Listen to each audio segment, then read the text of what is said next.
Picture this. You're settling into your seat for a quick, routine island hop. The sun's shining, maybe you've got a drink in your hand, and you're miles above the Pacific Ocean. Then, without a single fraction of a second of warning, an explosive roar rips through the cabin. Welcome to This Explainer. Today, we're unpacking one of the most terrifying, miraculous, and honestly fundamentally game-changing events in all of aviation history. We're talking about Aloha Airlines Flight 243. We're going to break down exactly how a commercial airliner was literally torn apart mid-flight, how on Earth anyone survived it, and the shocking engineering failures that made the whole thing possible. So, just 20 minutes after takeoff, the plane hits its cruising altitude, 24,000 feet. Now, at this exact moment, the cabin pressure reaches its absolute maximum differential with a super thin air outside. And then, a deafening blast. Absolute, total chaos. We're talking instant, violent decompression. Passengers are violently thrown against their restraints as the sky itself literally rips into the cabin. And guys, when those passengers opened their eyes, what they saw was just beyond comprehension. 35 square meters of the plane's front roof and walls simply vaporized. Just gone. If you were sitting in first class or the front of economy, you were suddenly staring straight up into the open blue atmosphere. No ceiling, no walls, just the terrifying expanse of extreme altitude. Okay, let's dive into this incredibly dark irony. We've all heard that standard safety briefing, right? In the event of a loss of cabin pressure, oxygen masks will drop. And guess what? They did drop. But here's the horrifying reality that's almost always overlooked. The entire oxygen supply system was routed directly through the roof of that aircraft. So when the roof blew off, the oxygen system went right with it. It was completely destroyed. This instantly introduced a secondary, deadly risk, hypoxia. With the air way too thin to breathe, passengers had just minutes, literally minutes, before they'd completely lose consciousness. Section 1. A routine Hawaiian flight. Let's rewind a bit to how this day started. It was April 28, 1988, a simple 35-minute hop from Hilo to Honolulu. Now, because it was such a short route, this specific Boeing 737 was already on its 8th flight of the day. But here is the detail that's going to make your blood run cold. As one passenger was boarding, she actually spotted a small crack in the metal skin right near the door. But, trusting the airline's maintenance, she kept quiet. She just figured it was no big deal. Section 2. The struggle to survive. Smash cut back to the nightmare at 24,000 feet, and the cabin has become a literal battleground. Air hostess Michelle Honda was thrown violently to the floor, but through sheer unbelievable willpower, she actually started crawling down the aisle.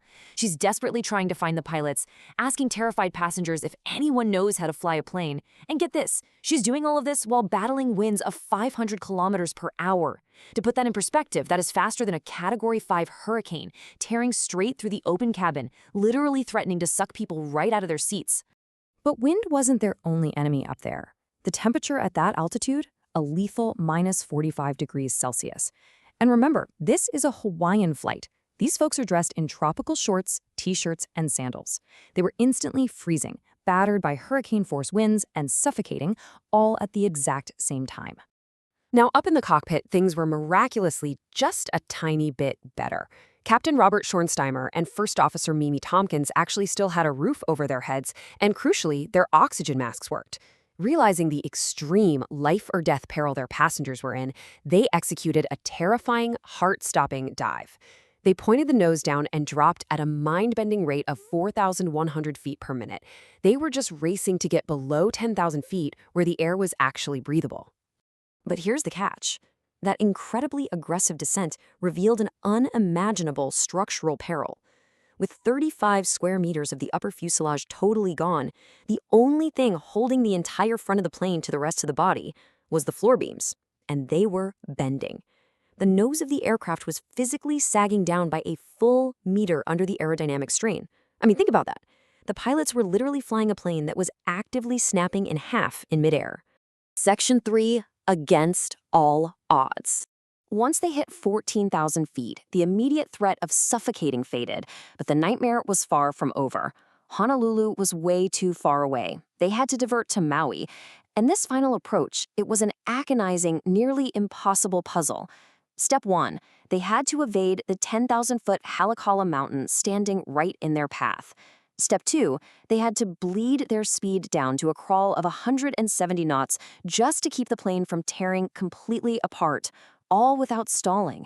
And step 3, the landing gear. When they dropped the wheels, the green indicator light for the nose gear didn't come on. Now, a belly landing would completely shatter that weakened fuselage and detonate the fuel tanks. So they had to fully commit to the landing, completely blind as to whether their front wheel was actually locked in place or not. Let's trace this absolutely agonizing timeline. Takeoff was at 1:25 p.m. Just 23 minutes later, at 1:48 p.m., they make their desperate distress call as they're plunging from the sky. At 1:56 p.m., just 2 short minutes before landing, a tower worker with a pair of binoculars miraculously confirms their front wheel is down. And at 1:58 p.m., using thrust reversers on their one single remaining engine, they finally touch down. 13 agonizing minutes of pure terror, ending in a miraculous, safe halt right on the runway. The outcome of all this was incredibly sobering, yet undeniable proof of a miracle. Tragically, 58-year-old air hostess C.B. Lansing, who was standing at row 5 right when the roof tore off, was swept into the sea and lost forever.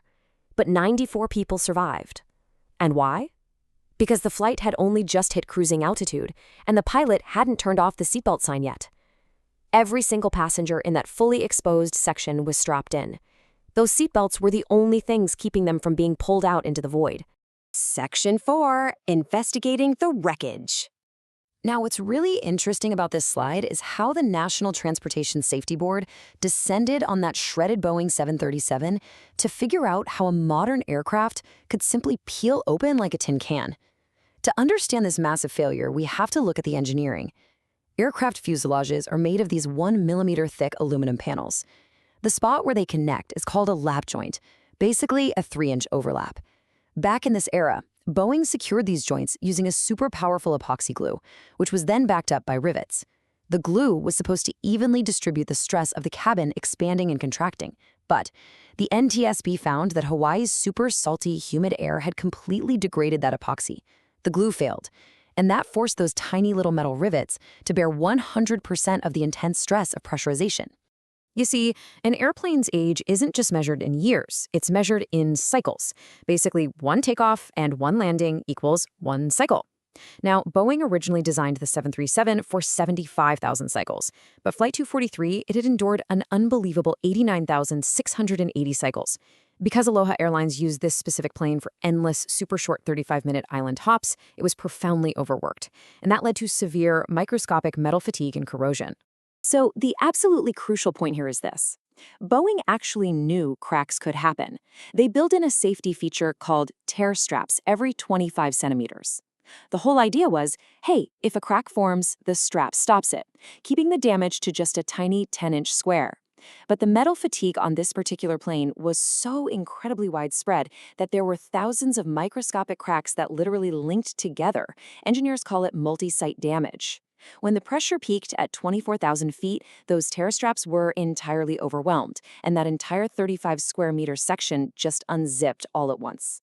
The final NTSB report mapped out what was essentially a perfect storm of systemic failure.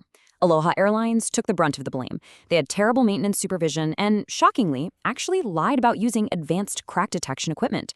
The FAA was called out too, basically for being way too relaxed and issuing safety directives that had absolutely no teeth. And Boeing definitely shared the blame. They'd actually known about these epoxy bonding flaws for years. They issued service bulletins in 1972 and 1987, but they totally underestimated just how catastrophic the failure could be in these older, high-cycle aircraft. Section 5. A new era of safety.